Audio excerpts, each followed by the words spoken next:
In today's tutorial, we're going to get our first look at Tailwind UI. This is a collection of fully responsive HTML components crafted by the creators of Tailwind CSS.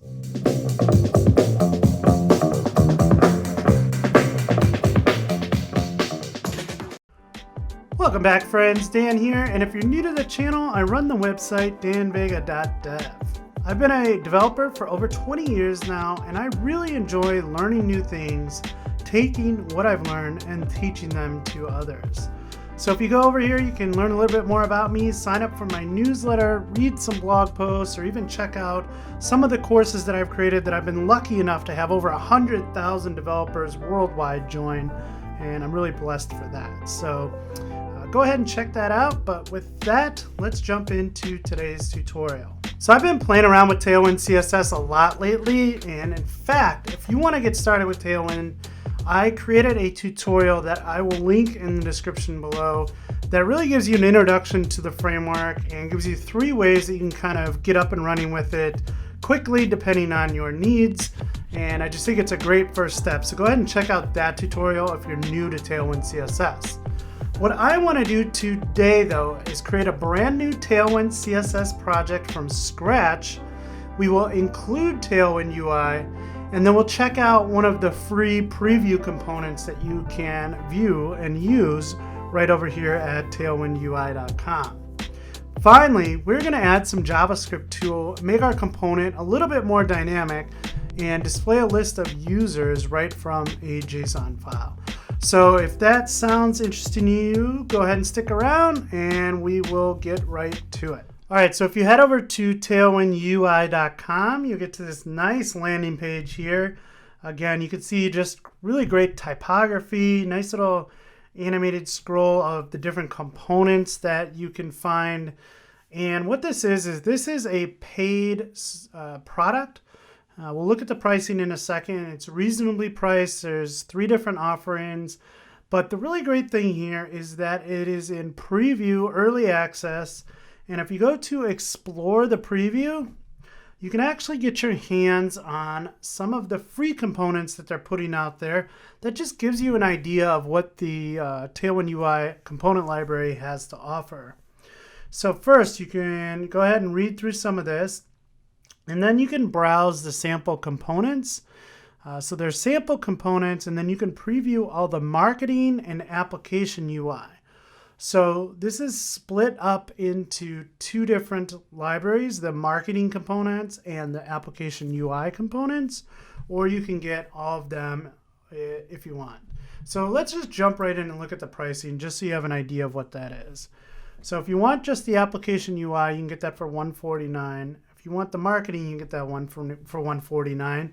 But if you want the bundle, you can get everything for $249. And what is really great about this is you get lifetime access. This isn't a one-time thing that they're then going to try and upsell us on some other components for. You get community access and free updates for the life of this project. So that's really great to see, because I know if I know Adam, and I don't know him personally, but I follow him and I follow him on Twitter, and I know he's very into this, and I can see him working really hard and creating all these different components. Him and Steve have done just an amazing job with this. So I expect a lot more components, and at the outset right now, there is a ton, but I know they're working on a lot more. So if you look in the marketing section, you can see the type of components. So as you drill into here, if you wanted to look at a pricing section, these are the different components that comes with it right out of the box. So if you need something like a pricing page, sure, you could build this from scratch, whether you're using just CSS or even Tailwind CSS. But there's a lot that goes into this, and there's a lot that goes into this to make this not only look great, but work great as well, and work great on different form factors. So this is all fully responsive as well, which is really great to see. So if you want, take a look through the documentation and get an idea of the different components in the library, and see if like the marketing is something you want, or if your needs are more on the application UI side, but you get an idea of what's in here. What I like is you can go in and browse the free sample components. So here's an application UI. You get like the nice header. You get this can be used for like a dashboard. You get some nice page headings here. And as you do this, you can see the responsiveness. So this is what happens as our screen size shrinks down. You get this nice description list. And this one, this table with avatars and multi-line content is actually the one that we're going to work on today. So you can see the preview, you can see the code, and you can also copy it right here if you want.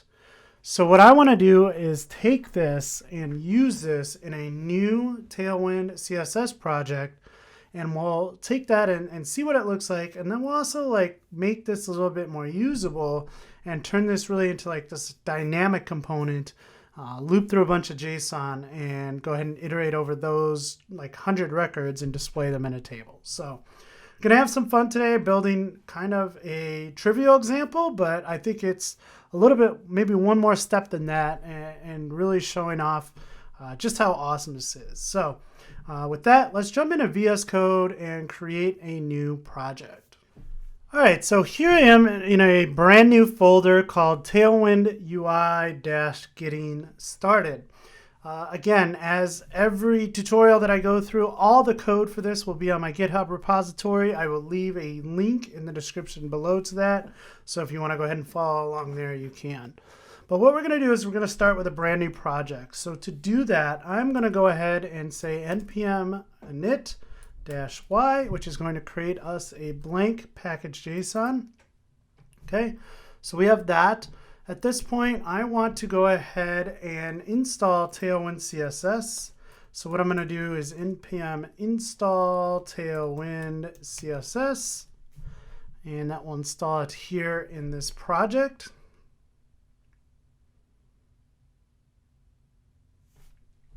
Okay, so far so good. So if we look at our dependencies, we have Tailwind CSS 1.2.0. Again, this is the latest release, so you want to make sure you're running the latest release of Tailwind CSS because that has the, I think it is 1.2.0 that has the support for Tailwind UI. So with that, I'm going to go in here and create a couple folders. We're going to create one called source, and we can create one called public. And I didn't mean to put that in here. So I want a source and I want a public. And that should get us started. So in source, I'm going to create a new file. And I'm going to call this tailwind.css. And in tailwind.css, I'm going to put our 3 directives. And again, if I'm going a little too fast, I just don't want to get hung up on the intro stuff. There is a video that I created before this one that you can check out if you want a little bit more of an in-depth explanation as to what we're doing here. So I'm going to save that, and then in my public, I'm going to go ahead and create a new file. We're going to call this index.html. We're going to create a quick HTML template here. We'll call this Tailwind UI. And now what I need to do is just create a quick script. So what I need to do is I want to create something called build. And what this is going to do is it's going to replace this sample one that you get. But what we want to do is we want to run Tailwind CSS, and we want to say we're going to build this. And we're going to grab what's the source Tailwind .css, and we want to output that to our public folder in something called tailwind.css. Okay, so far so good. So that looks okay. So now if we run npm run build, now we get our CSS in here. This is what was generated for us. And in our index.html, we can go ahead and include that. So I'll say link, and we're going to include tailwind.css. And so because of that, we should be able to come in here now and say class equals bg gray 100. And if we go ahead and open with live server, we should see a simple screen with a gray background, which we have. All right, so one other thing that we're gonna need is a Tailwind config file, and to get that going, we're just gonna run npx tailwind css init, and that's gonna go ahead and add us a Tailwind config, and we're gonna actually need this to install Tailwind UI. But before we do that, I'm gonna head back over to the browser. We're back here on our tailwindui.com preview page. So if I go to the top and I see this little info here, it says these components require Tailwind CSS 1.2.0. So if you remember, that is the version that we installed, and the Tailwind CSS UI plugin. So if you click on this Learn More, it links out to a Notion documentation page. So I guess there will be some official docs coming, as you can see, but right now this is plenty enough to get you up and running. So what it says is, you're going to want to install the Tailwind CSS UI. So I'm going to grab this npm, head back over to here, and I'm just going to run npm install Tailwind CSS /UI. And so if we look at our package.json, we now have that installed. And then the documentation says in our Tailwind customizations here in our configuration, we're going to want to say that one of the plugins we're using is the Tailwind CSS UI. So if I go back to here, I should be able to just do that, and that should give us everything we need. Make sure you don't generate your Tailwind config using the full flag. So if you use that full flag, you basically get everything in that configuration that you can then go through, but we didn't do that, so we're good to go. We also have a Tailwind UI compatible CDN build, so if you want to just drop this on a page, you can. But again, as we talked about in the intro video, you're limited as far as some of the customizations go that you can do in your configuration. So I like this approach. And then it goes on to show you some other things that you can do. But that is really all we're going to need for this particular tutorial.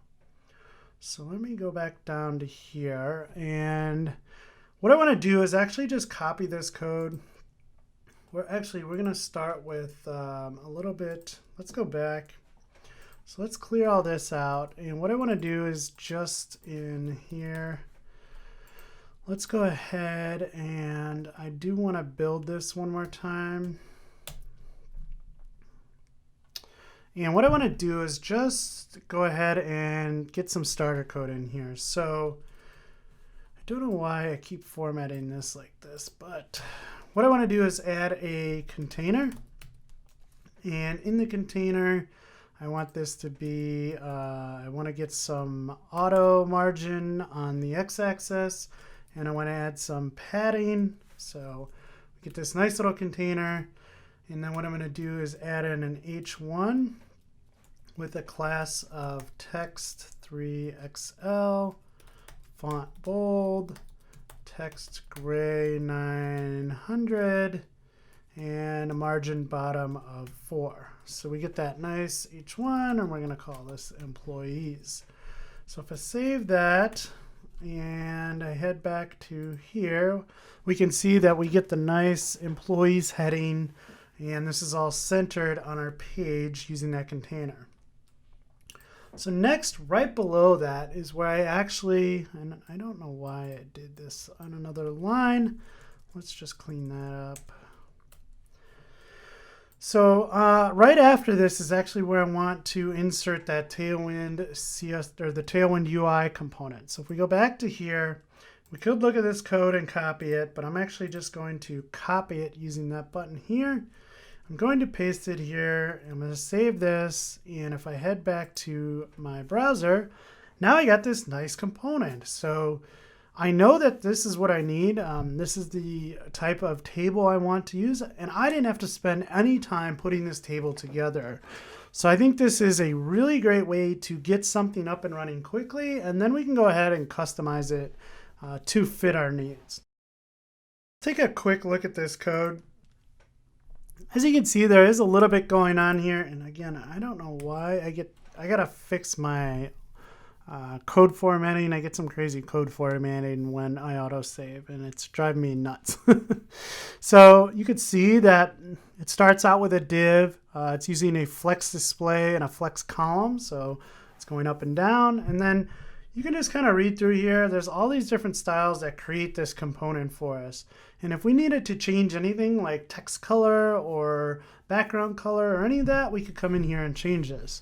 Now, one of the things that I get a lot from people who first see Tailwind is, wow, that's a lot of like messy component code. And if we're looking at this page just to display 1, 2, 3, 4 rows, I agree. But to me, like, I'm never going to have all of this code, right? Like, I'm going to have this headers and I'm going to have one row, and dynamically, I'm going to grab my data, iterate over that, and display that data using just kind of this one section, right? So what I want to do now is take this and we'll create a new page called dynamic.html, and I'll see what that kind of looks like. So I'm going to just start to clean some things up in this public folder. I'm going to create a new folder called CSS. I'm going to move this into there. And I'm going to say CSS, tailwind.css. I just want to organize a few things just to make my life easier. So what I'm going to do here in public is create a new file. We'll call this dynamic.html. I'm going to drop this same code in here. Okay, so far so good. I'm going to create a new folder called DB, which we'll talk about in a second, and another new folder called JS, which we'll talk about in a second. So what I'm going to do now is, again, we talked about it. All I really need is one of these rows, right? So if we go ahead and collapse this, there is 1, 2, 3, 4 rows, and I only need one of these. So if I go ahead and get rid of those, I can actually copy this, and I'm going to go ahead and get rid of it. So now you can see this code is shrunk down a lot. All we really care about is the headings, and then we're going to use some JavaScript to go ahead and iterate over some data and display that row. So one of the things I want to do here is let me go ahead and save this right here just in a new file. I'm not going to actually save it. I just want that code because that's going to be the template for each of our rows, right? What I'm going to do down here then is down right before our end body, I'm going to go ahead and say script source is equal to JS. We'll call this users.js. And I'm going to include that. So I'll need a JS file here. We're going to say new file, users.js. And I went ahead and generated some JSON data. I'm going to go ahead in DB and create a new file called users.json and paste this in here. Again, you can grab this from my GitHub repository if you want to pause the video and follow along. The way I generated this, though, is I used a library called Faker and Lodash, and I actually talked through this process in another video where I used something called JSON Server to create a fake REST API. And so I'll go ahead and link to that video as well if you're interested in watching that. So now I have this DB, I'm calling in air quotes here, a bunch of users. I have 100 users here. And I want to take those 100 users and I want to iterate over them, right?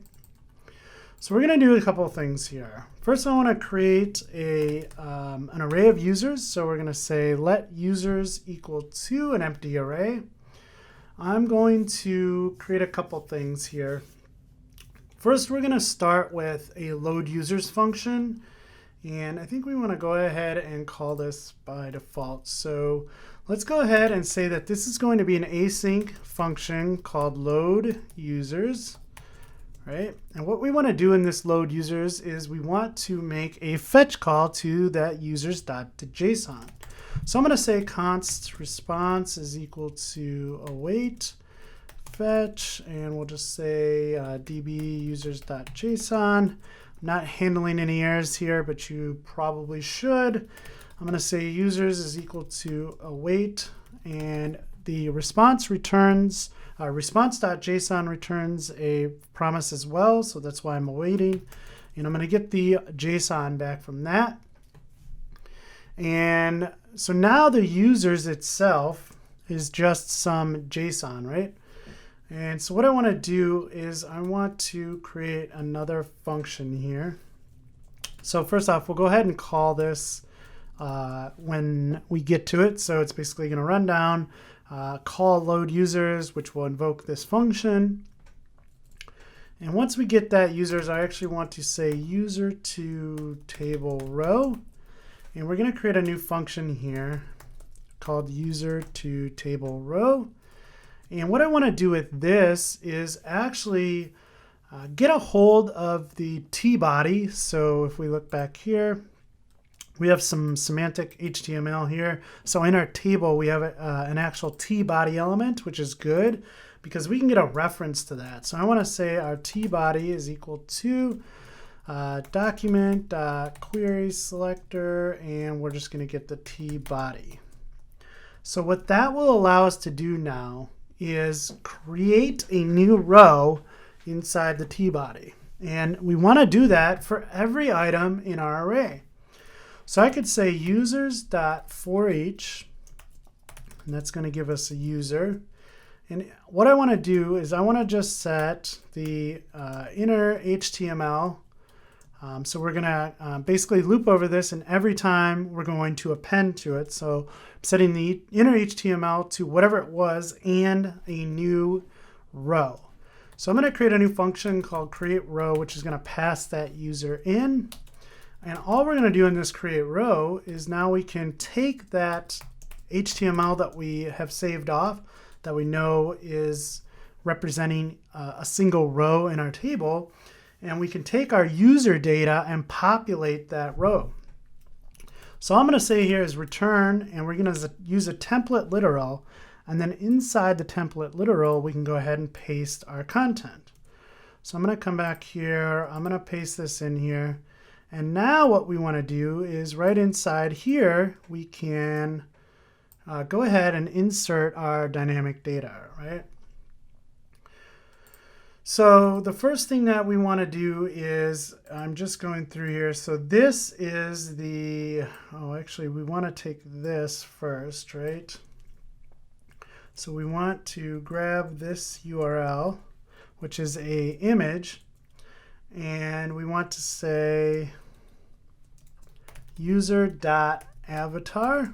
And again, if you want to take a look at the user.json, so every user is made up of an ID, a name, an avatar, which points to, again, just some fake data, again, brought to you by the library called Faker. We have an email, title, department, status, and role. And so we can use each of those in here. So we're using the user.avatar as the source. Then what we need to do is we need to come in here and we need to replace the name with user.name. We're going to replace the email with user.email. We're going to replace this is the this is the title. So we're going to say user.title. This is the department, so we're going to say user.department. And then we have a status, so user.status. And we have a role, so user.role. So that should be everything. Again, this user to table row, once we have an array of users, so this populates, fetches data from users.json. Once that promise has been fulfilled, we're going to call response.json, which is going to get the JSON out of that response and assign it to users. So now we have an array of users. We call this method called user to table row. And what that does is get in reference to the T body element. and then loops over each of those users, so 100 times. And in each iteration, we have a user, and we're setting the inner HTML equal to whatever is in there.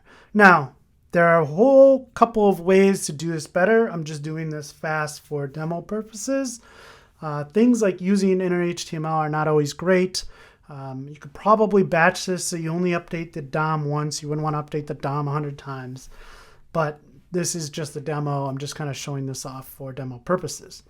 Finally, we create a row for every user. And the create row method just takes all of that markup for each row, and we'll go ahead and stick in the dynamic parts of it. And then load users kind of kicks everything off. So let's go ahead and see if we did everything correctly. So what we're going to do is we're going to go into dynamic.html. We're going to say open with live server. And all right, we got all of so now our 100 users are in there. So for me, this just adds a little bit more interactivity to it. It's a lot more behavior, and it's a way to quickly prototype and mock out a screen. You wouldn't want to copy and paste that 100 times and try to change data, right? Like, especially for a mock, like that's just going to be a lot of work. This way, we just generate some fake data, and now we have some fake data that we can go ahead and create this table with, and then go show this off to a client or to our boss or whoever needs to see it to get approval on this design.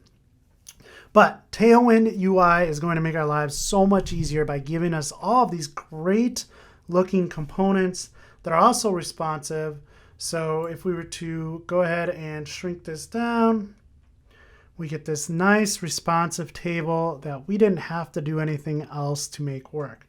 Now you can only do so much with tables, but you get the idea.